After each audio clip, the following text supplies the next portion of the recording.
The way we raise our daughters, days are shorter, nights are colder. Feeling like life is over. These snakes strike like a cobra. The world's hot, my son got knocked. Evidently, it's elementary. They want us all gone eventually. Proving out a state great knowledge. It's cook without the God. What up, Woody, y'all? It's Coffee. Back at it with some updates, man. Hit them buttons, hit them comments. Let's talk it up. Nas, you see what they're talking about, right? He never failed when he made a conscious song. Y'all remember when him and Hove were beefing on the Blueprint 2? That was a hard diss that Jay came with. That HOVA, unleashed the flutes on him, Guru. That beat, the flute, like, young Guru just, he was nice, man. Him and Hove made magic together. Like, pause. I think I got it, man. It's so crazy. You got to pause everything up on another level nowadays, man, with this paused out energy going on. It's a whole agenda they did, man. Tap in and let me know if you agree. But remember, Hove told Nas, is he Oochie, Wally, or is he one Mike? And he said, is it Black Girl Lost or Shorty owe you for ice?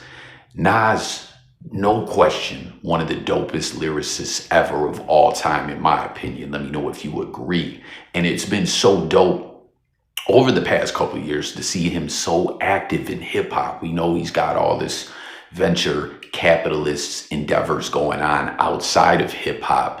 You know what I mean? Making that bread. But those joints that he did with Hit Boy, what did he do? 3 projects? Wasn't one of them called Magic too, wasn't it?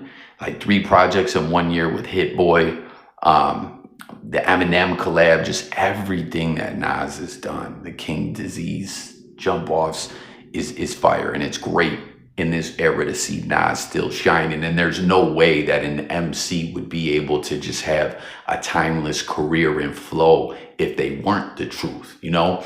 And me personally, I like when artists give you a variety, you know what I mean? Because that's what we've been seeing going on with Kendrick and Drake. Kendrick is like the true MC. Drake is the bubblegum pop artist chosen by the powers that be. And the Not Like Us hit on many different levels. But another thing about it, aside from him and Drake just like personally getting at him, he also was letting it be known like, yo, I'm a real MC. You's a goofy. You know what I mean? But with this new project that Kendrick dropped, a lot of people are saying it's a more commercially type album. And what I'm getting at is I personally like when artists have like, yo, my poetry's deep. This is a real serious track. And then a club banger too or something, you know? Like, remember that joint Nas had that from the Charlie's Angels joint, the Nas's Angel? That, you know what I'm talking about, right? And I don't know, like Jay was getting at him for that. Is it Oochie, Wally, or is it one Mike? And no question, when he came consciously like this, if I ruled the world, you know, it was always dope, you know? But what do you guys think? Do you guys personally think that Nas should have stuck more to the conscious music? Or do you get why he had to have the commercialized approach as well, you know, to sell them records? You know, that's the whole thing about capitalism. It turns into money over morals. It's the United States. It's a corporation. It's big business. People got to get paid. You know what I mean? Like being dope, being official, being real don't always pay the bills, you know? It's just all about how can an individual, an artist, whether it's whatever form of art it is, hip hop, acting, documentarian, poetry, whatever. How can you do a little bit of both without compromising your integrity at the same damn time? What do y'all think about it? Hey, who got them Columbia Jordans already, bro? I need them, bro. I ain't trying to wear them when everybody else. I need them all white with the Huster blue bottoms, man. Come on, cuz, you know what I mean? I was in the 8th grade. They would crimping in them, cuz, before I even got put on, dead up. Hey, LA rap doing bad, nigga. Cause all the lunks outside, nigga. We outside, nigga. That's what's going on, nigga. Yeah, nigga. It don't look like we doing too bad, nigga. It's all type of shit you can't, nigga, pronounce out here. Nigga, fuck is you talking about? Then we got Bricc, baby. What's up with these Colombian Jordans? I don't know what the fuck they are. Let me know. If someone drop a link if you're up on them for all the sneakerheads out there.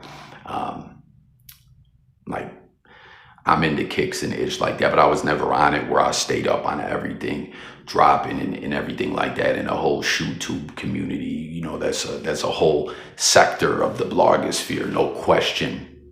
But isn't it so crazy too? You see him like joking around. Oh, we ain't doing too bad. The lokes are outside, and I don't know. Bricc Baby just kind of, in my opinion, it feels like trying to be too cool for school and push off of this whole situation with Swamp Stories. Like, what do y'all think about it? Is he trying to swerve everyone? And it's so crazy too. You see him, Adam, and Lush. Different things were exposed about Bricc Baby. He done got caught up on 1 million recorded phone calls and all that. And it's like, yo, still him, Lush, and Adam are like the main staples of No Jumper right now. You know, we've seen No Jumper have a lot of different incarnations and stuff like that, and in the Brickster still being there and still being like, I don't know, is it because he fits in with Adam so well? Is he fraudulent like Adam and on some Fugazi type ish? Like we were talking about people not compromising who they really are. Is Bricc Baby fraudulent? Is he really out here telling? Hit the comments to share your thoughts. And then we got an MC who I fuck with. A lot of people were saying they feel like there was a narrative I seen with the election going on. There was narratives and accusations and allegations of Mysonne, you know, whose whole tagline is "sold not for sale." You know, like Mysonne did a bid. He missed out on his big break in hip hop when his name was really buzzing like that after the Violator album and having somewhat of an affiliation with Rough Riders and really being on the cusp of being the next big artist to come out of New York. And then he went and did his bid and let everyone know when it came to robbing that cab driver, like, hey, I committed a lot of crimes in my life, right? But the one that I got case laid for and had to go do them years when my name was really buzzing, right? I ain't do that one. And I believe him. A lot of people, you know, act like that was cap. I believe it. I believe Mysonne. He just seems like a real one to me. Like he ain't out here playing. And it was wild too. He came home, was collabing with The Game on that Red Room mixtape that came as kind of a precursor to the Red album. He had that Revolver, the Semi joint with Game. He had some bangers on there, man. But Game never did nothing for none of them artists, man. It was so goofy. I don't know why Game did that, man. But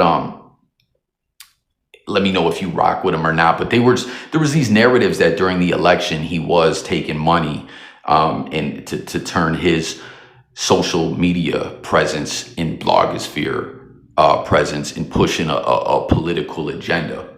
Let me know if you believe that to be true. I think he was just keeping it real, pushing what he really feels. But check it out. He says, shouts to Kendrick Lamar. What he has done to revive the West Coast sound is admirable. I think he opened the door for New York rappers to start sounding like New Yorkers again. There's a New York sound and culture that somehow got buried to follow the trends. It's time to unbury it and get back to that feeling. And that's so interesting, man. That's what I'm saying, man. Like, Mysonne just a real one. He brings up real discussions, real conversations with this blogosphere-ish, with the internet changing everything from hip hop to whatever kind of content people are making. Like, we seen a clone-like mentality where, oh, Lil Wayne's buzzing, you see a little million Lil Wayne clones.